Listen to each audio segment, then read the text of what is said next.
You're listening to the Otis Jiry channel.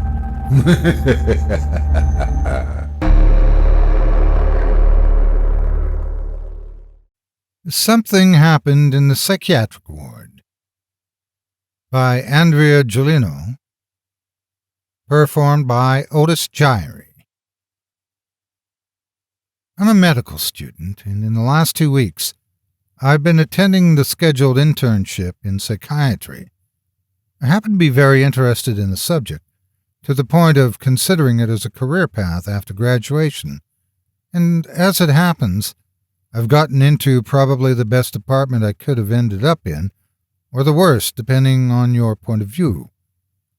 It is a sort of intensive care unit, but for psychiatric patients.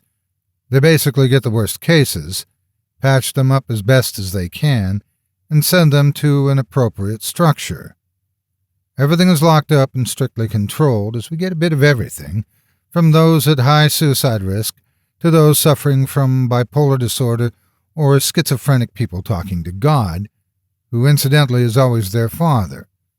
The problems with these last ones come when this God tells them to beat up other patients, as obviously they are infidels.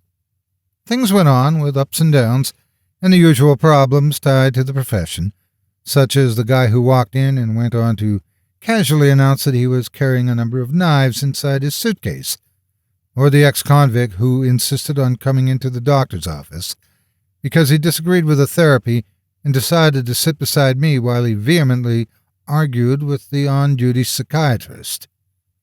I kind of hope I was still there, sitting beside the ex-convict and trying to make myself basically invisible. 5 days ago, a middle-aged man, I'll call him Mr. R for privacy's sake, came in. He did so of his own volition. In his words, he really needed for them to be silent for a while. R's appearance was a bit peculiar, balding and stocky.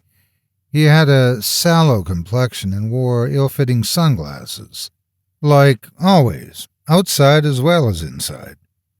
His mannerisms were unconventional as well, twitchy and nervous. He always seemed to be on the lookout for something. Some might think that it wouldn't be so strange to see someone behaving like that in such a place, but most patients usually looked lost and confused, unfocused, as if they had too many thoughts at the same time, or not enough at all. He was nothing like that. He, at most, seemed slightly distressed. I was given the opportunity and privilege to attend Mr. R's first session, as proposed by the doctor, and under the patient's agreement. He agreed. It's safe to say that I was absolutely fascinated by his case. You see, most schizophrenic patients start suffering from an early age, usually around 16 to 18 years old, from auditory hallucinations, which can take different natures.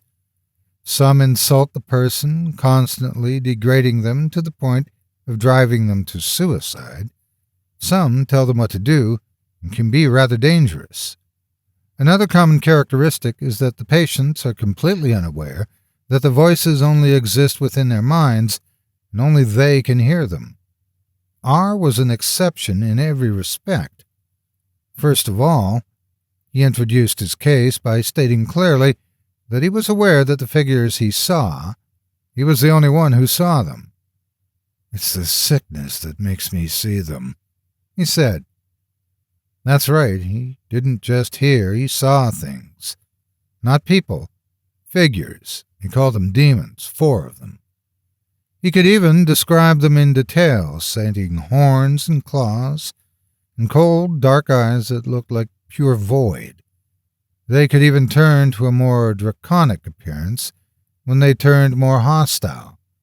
They could even wear other people's faces as their own to trick him. The first time they appeared, it was in his mid-30s. As he came home, he saw them trying to possess his mother, and they tried to use her to kill him, he said. They hadn't left him since, and only meds seemed to keep a hold of them and at least make them silent. He kept telling us about them, adding details and stories each time until yesterday. Then something happened. During our third session, the psychiatrist asked him where those demons were. R silently pointed at the windowsill, the very same windowsill I was standing next to, silently taking notes. "Are they telling you something?" asked the psychiatrist. "No, they've been silent as of late." "Do they do something? Are they doing something right now?" R looked around, a bit in distress, but eventually nodded. "What are they doing?"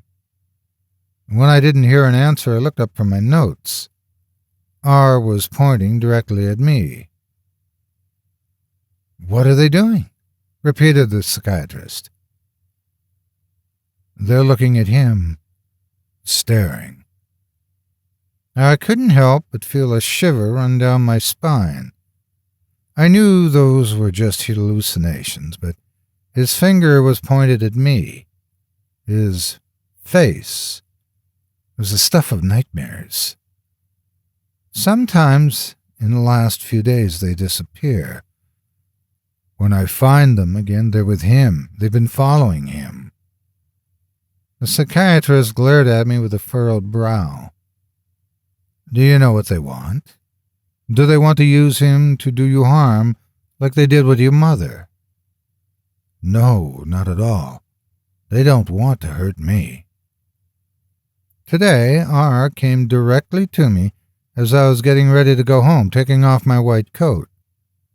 He took off his sunglasses and looked at me with those eyes, dark and endless, as if made of pure void. "Thank you, Doctor. Finally, I'm free." I'm writing this, sitting at my desk a mere half-hour later. I'm writing this to make sure someone knows what happened, and that I'm not crazy. Because I can't see anything, nor hear anyone. But I can feel their breath on my neck. Thank you so much for taking time out of your day to listen to this story in its entirety. If you enjoy what you hear and what I do and would like to support me and my efforts, visit my Patreon page at patreon.com/Otis Jiry. If you haven't yet, please hit the like button and subscribe today, and share this video with everyone on your social media. It helps more than you could ever imagine. Again, thank you for listening and have a great day. God bless you.